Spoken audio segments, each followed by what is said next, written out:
You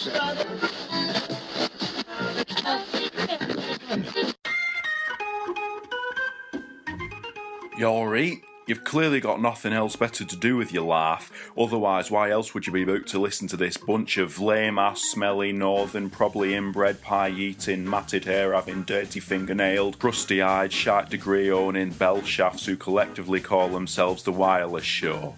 Anyway, you're here now. Good luck. Excuse me, sorry, do I know you? No, I don't think so. I'm sure I've seen you somewhere before. Are you on the telly? No, I'm not. I think I've just got one of those faces. Hang on. I know who you are. You're Jack the Ripper. What? Of course I'm not. Bloody hell. You know, people always say you meet celebrities on the tube, but I never thought I'd see Jack the Bleeding Ripper. I'm not Jack the Ripper. How many women did you murder again? Was it 7? I don't know. Oh, lost count, have you? No, look, I'm not Jack the Ripper. Hi, Gary, look who it is. Please don't. Who? It's Jack the Ripper. Who? The Whitechapel fiend. Leather apron.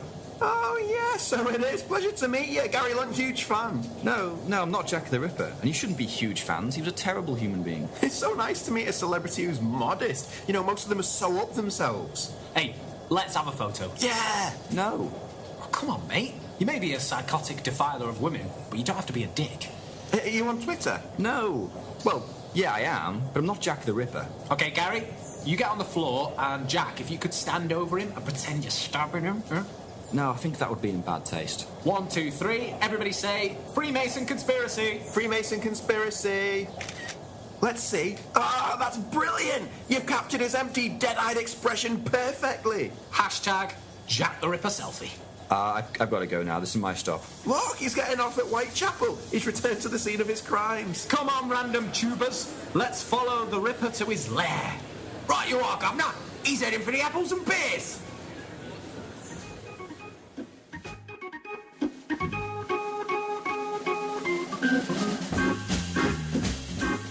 Hello and welcome to BBC Three. We're not dead, we're just online. Now it's time for Grimshaw with Nick Grimshaw. Nick Grimshaw reads fairy tales by the Brothers Grimm in dying seaside towns. This week is Little Red Riding Hood in Blackpool.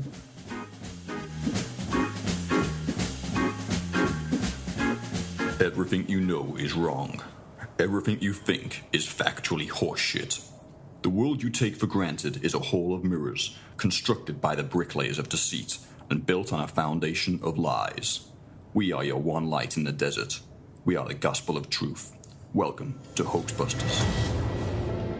Tonight, we tackle a subject so controversial, my wife has threatened to leave me if I mention it once more. In 1995, NASA and the American government claimed to have put a man on the sun. But 15% of Americans believe the sun landings were faked, as do 98.5% of all Russians, even despite the fact 100% of Russians refuse to take part in surveys. Here's our top 10 facts to enlightenment. Number 1. The landings were staged by Hollywood and directed by Stanley Kubrick. There are several similarities between the film 2001: A Space Odyssey and the sun landing footage, including the look of the spacecrafts, the style of cinematography, and the critically acclaimed performance of Leonard Rossiter in both. Number 3. The cancellation of the sun missions suspiciously coincided with the Soviet Union developing spacecraft tracking technology, and also the invention of sunglasses, which would have allowed them to fully monitor the sun landings and look cool whilst doing it. Number 6. Many of the shadows in NASA's photos are inconsistent, and in some cases, non-existent, suggesting that artificial lights were used. Furthermore, film stock typically melts at such high temperatures, as do cameras and cameramen. Number 6. The sun is a huge glowing sphere of hot gas, around 70% hydrogen and 28% helium. Carbon, nitrogen, and oxygen make up an additional 1.5%. Yet with all this gas present, not one of the astronauts commented in any NASA transcripts about hearing the sun fart. Number 2. The flag placed on the surface of the sun by the astronauts fluttered, despite there being no wind on the sun. Also, the flag was not instantly incinerated by the sun's flames, suggesting it was filmed on Earth. And finally, Number 10. politicians lie like overheated dogs breathe. Often, and in a way that makes the rest of us go, Jesus, would you look at the state of that? Furthermore, none of the astronauts have ever publicly discussed the cover-up. In fact, many of them can no longer talk at all, for they return to Earth as piles of charred ashes. This, we think, is just a bit too convenient. So it goes. 10 irrefutable facts, plus one big lie. That equals conspiracy. But don't take our word for it. We spoke to a man who's a doctor. No, I never said I was a doctor. Mr. Doctor, you're a long-time follower of The Sun. Yes, the Sun newspaper, that's right. Do you think man has ever walked on her fiery tits? Join us next week on Hoaxbusters, where we'll be finding out if Kate Bush did 9/11.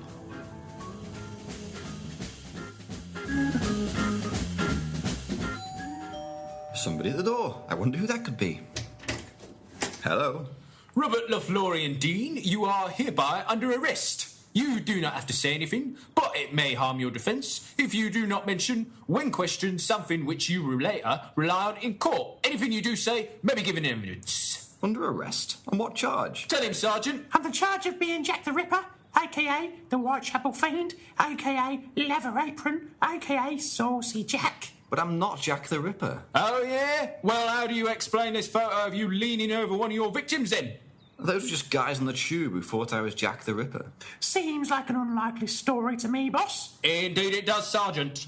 And how do you explain the photo on Twitter with the hashtag Jack the Ripper? Look, this is all just a terrible misunderstanding. Cuff him, Sergeant.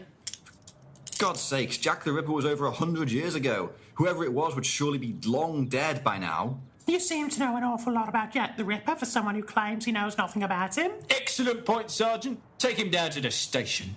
Right you are, boss. And call my wife. Tell her to get the $11.99 Jacob's Creek Shiraz out of the cupboard. I've nicked the Ripper, and tonight we are having ourselves a Russell Arty. Hey, what, sir? A Russell Arty. A party. A bloody knees up. Sorry, whose knees do you want me to call, sir? Forget it.